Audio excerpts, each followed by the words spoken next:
دیکھا کہ یہ طالب علم بڑے پیارے انداز میں پڑھ رہے تھے، جو کہ ہمارے پاس وقت واقعی بہت کم ہے۔ تو میں آپ کو پروگرام کا شیڈول ابھی بتا ہی دیتا ہوں۔ اصل میں 4 طالب علم ہیں جو 4 لینگویج میں ان کو بیان کرنا ہے: اردو، انگلش، عربی اور ہندی۔ اور ان کی جو ٹائمنگ ہے تقریباً 6 سے 8 منٹ ہے۔ 8 منٹ ایک ایوریج لے کے چلتے ہیں ہم، تو 8 4 32 32 منٹ کے آس پاس یہ پروگرام ہے۔ اور 2 چھوٹے بچوں کا سوال جواب 5 منٹ اس کو لے لیجیے، تو 35 سے 40 منٹ انشاءاللہ بہت ہی مختصر پروگرام ہمارا ہو جائے گا۔ اس کے بعد ان بچوں نے امامہ ٹیسٹ پاس کیا، ان کو تحائف وغیرہ دے کر اور پھر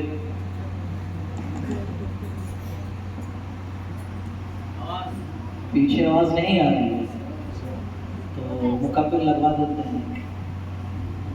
اصل میں شاید وہاں پہ اسپیکر وغیرہ کا نہیں ہے، ایک ہی اسپیکر ہے یہ۔ خیر آپ جذبات دیکھیے ہمارے۔ تو میں عرض کر رہا ہوں فٹاک سے وقت بہت کم ہے، تو اردو بیان کے لیے میں گزارش کروں گا سید فیاض صاحب سے، جو پراسیہ سے ہیں، آپ تشریف لائیں اور اپنی ذمہ داری کو بخوبی مکمل کریں۔ حاضرین مجلس، معزز علماء کرام، السلام علیکم ورحمۃ اللہ وبرکاتہ۔ الحمدللہ رب العالمین، والصلاة والسلام علی سید الانبیاء والمرسلین وعلی آلہ وصحبہ اجمعین، اما بعد، فاعوذ باللہ من الشیطان الرجیم، بسم اللہ الرحمن الرحیم۔ اقرأ، پڑھو۔ پہلے ایک بار نبی کریم رحیم صلی اللہ علیہ وسلم کی بارگاہ میں درود شریف کا نذرانہ پیش کیے، پڑھیے الصلاۃ والسلام علیک یا رسول اللہ وعلی آلک واصحابک یا حبیب اللہ، الصلاۃ والسلام علیک یا نبی اللہ وعلی آلک واصحابک یا نور اللہ۔ پیارے پیارے اسلام بھائیوں، آج کی ہماری اس تقریب کا جو عنوان ہے وہ ہے علم کی روشنی کامیابی کی ضمانت۔ ہم اسی عنوان پر بولنے کی کوشش کریں گے۔ اللہ تبارک و تعالی میری زبان پر کلمہ حق جاری فرمائے۔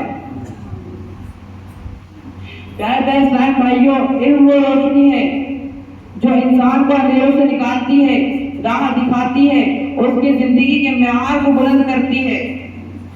صرف کتابی معلومات نہیں بلکہ فکر و فہم، تحقیق و جستجو، مہارت اور اخلاقی شعور بھی علم ہی کا حصہ ہے۔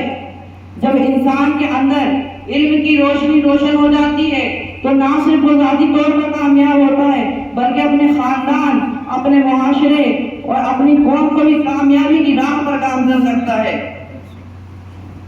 تعلیم فرد کو سوچنے، سمجھنے اور مسئلہ حل کرنے کی صلاحیت دیتی ہے۔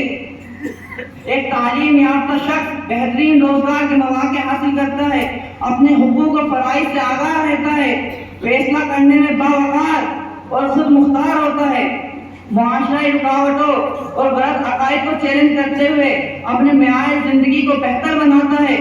علم انسان کو اعتماد دے کر اس کی شخصیت میں نکھار لاتا ہے، اور یہ وہ سرمایہ ہے پیارے اسلام بھائیوں جو خرچ کرنے سے ختم نہیں ہوتا بلکہ بڑھتا ہے، اور جتنا بانٹیے اتنا بڑھتا ہے۔ علم کے نور سے روشن ہے جہانوں کے چراغ، علم کے نور سے روشن ہے جہانوں کے چراغ، علم کے دم سے ہی قائم ہے ہر ایک رنگ و داغ، علم کے دم سے ہی قائم ہے ہر ایک رنگ و داغ۔ پیارے پیارے اسلام بھائی، اسلام ایک واحد ایسا دین ہے جس نے حصول تعلیم کو فرض قرار دیا۔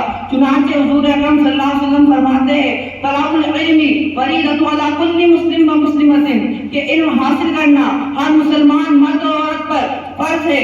پیارے پیارے اسلام بھائیوں، حضور صلی اللہ علیہ وسلم نے علم دین حاصل کرنے کے لیے دور دراز مقام پر سفر کرنے کی تلقین فرمائی۔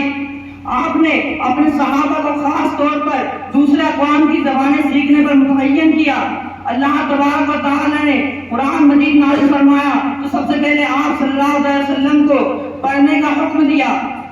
اللہ تبارک و تعالی نے کتاب نازل فرمائی اور اس کے نبی صلی اللہ علیہ وسلم نے اسے لکھنے کا اہتمام کروایا۔ آپ کے ساتھیوں خاص کر کے خلفائے راشدین نے اس کی نقل کروائی۔ اور دیگر مقامات پر بھجوائے۔ پیارے اسلام بھائیوں، یہ سب قواعد بغیر تعلیم کے، بغیر علم کے ممکن نہیں۔ اگر علم کی اہمیت اور ضرورت نہ ہوتی تو کتاب نہ نازل کی جاتی، نہ کتاب کی طباعت اور طباعت کی جاتی۔ پیارے اسلام بھائیوں، حضور صلی اللہ علیہ وسلم فرماتے ہیں میں معلم بنا کر بھیجا گیا ہوں، اور علم مومن کی کھوئی ہوئی معراج سے جہاں ملے حاصل کرو۔ اس سے پگھلنا علم کی خاطر مثال شمع زیبا ہے، پگھلنا علم کی خاطر مثال شمع زیبا ہے۔ بغیر اس کے نہیں ہم پہچان سکتے کہ خدا کیا ہے، بغیر اس کے نہیں پہچان سکتے ہم خدا کیا ہے۔ لیکن آج مسلمان کی تعلیمی حالت تشویشناک ہے۔ مسلمان جہالت کے گڑھوں میں گمنامی کی زندگی بسر کر رہے ہیں، حالانکہ یہ وہی قوم ہے جس نے تاریخ میں علم و حکمت کے چراغ روشن کیے، دنیا کو ترقی اور ٹیکنالوجی کی نئی راہوں سے روشناس کیا، دنیا کو سائنسی علوم اور ایجادات کے ذریعے انسانی فکر کو نئی راہیں عطا کی۔ مسلمان نہ صرف تحقیق و جستجو کا ذوق پیدا کیا بلکہ دنیا کو عظیم رہنما بھی عطا کیے۔ پیارے اسلام بھائیوں، اس لیے ہم آپ کو آواز دیتے ہیں، میری قوم کے نوجوانوں، اٹھو، آگے بڑھو اور جہالت کے اندھیروں کے خلاف کمر بستہ ہو جاؤ۔ جو کچھ تم جانتے ہو دوسروں کو سکھلا دو، اور جو نہیں جانتے وہ دوسروں سے سیکھ لو۔ پیارے اسلام بھائیوں، آؤ ہم علم کا پودا لگائے، تعلیم کو سینے سے لگا لو، علم کا پودا لگاؤ اور اس کو اپنے خون جگر سے سیراب کرو۔ پیارے اسلام بھائیوں، اے میری قوم کے رہنماؤ، آگے بڑھو، آگے بڑھو، علم کے میدان میں ہماری رہنمائی کرو۔ جب تمہارے معتقدین علم کی میراث پر پہنچیں گے تو تمہارے سر پر ہی تاج رکھا جائے گا۔ آؤ ہم سب مل کر علم کا ایک چراغ روشن کریں جس سے قوم کو روشنی مل سکے۔ پیارے اسلام بھائیوں، آپ یقین مانو اس روشنی میں آپ جگمگا اٹھو گے، چیزوں کو مختلف طریقوں سے دیکھنے کا اور پرکھنے کا شعور حاصل ہوگا۔ استشار فرماتے ہیں، دیار عشق میں اپنا مقام پیدا کر، دیار عشق میں اپنا مقام پیدا کر، نیا زمانہ نئے صبح شام پیدا کر۔ تمہیں علم کی روشنی چاہیے، تمہیں علم کی روشنی چاہیے، جہالت نہیں زندگی چاہیے۔ صلو علی الحبیب صلی اللہ علیہ وسلم۔ آخر اللہ رب العزت سے دعا ہے کہ وہ امت کے ہر فرد کو علم نافع کی دولت سے مالامال فرمائے اور امت کے ہر فرد کو اعلیٰ مناسب پر فائز فرمائے۔ آمین بجاہ نبی امین صلی اللہ علیہ وسلم۔